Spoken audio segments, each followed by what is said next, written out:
This is a workflow that will help you to manage inventory when you have variants that are derived from each other.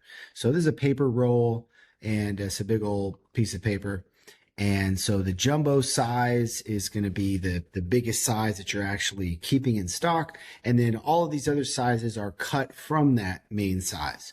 So the large, in this case, is half of the size of the jumbo. So you could cut the jumbo in half to make two larges.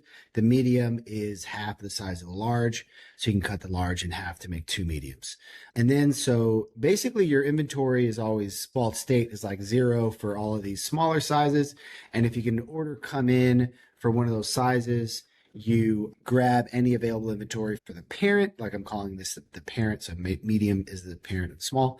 You can cut that one in half in order to make two of those smaller ones. So here is the workflow for that. Normally, you might just be able to use an inventory adjusted trigger for this, but because of our duplicate detection, it would get tripped up a little bit because our duplicate detection, if it sees a payload with the same inventory level, within 24 hours, it'll think it's a duplicate. And because these guys are fluctuating between 0 and 1 pretty frequently, I had to do a little something to work around that, which is whenever an order is fulfilled, we loop over the items and then we're triggering this other workflow here that's triggered on a webhook, not triggered on inventory updated, so we can get around that duplicate detection. All right. So when this runs, it's going to grab the variant details, grab the variant, see if inventory is negative, which if your inventory was at 0 and an order was placed for, let's say for the sample size, if an order was placed, that available inventory would go negative. So in that case, we are going to grab the parent SKU. Now in this case, there's a SKU kind of formula for these. You could also use a meta field if you wanted to link them together, to link the child to the parent, but you've just got this formula where it's like paper roll 1, paper roll 0.5, 0.25. You get the idea.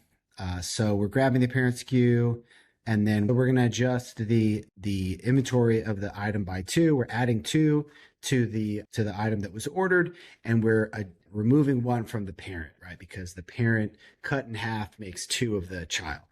So those are the adjustments.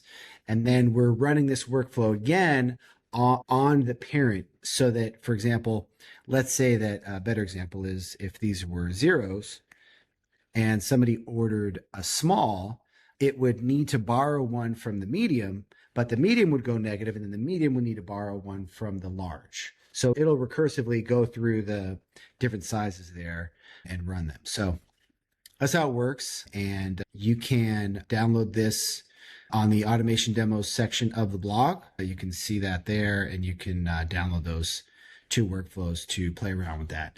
If you'd like any help setting it up, feel free to let us know. We'd love to help.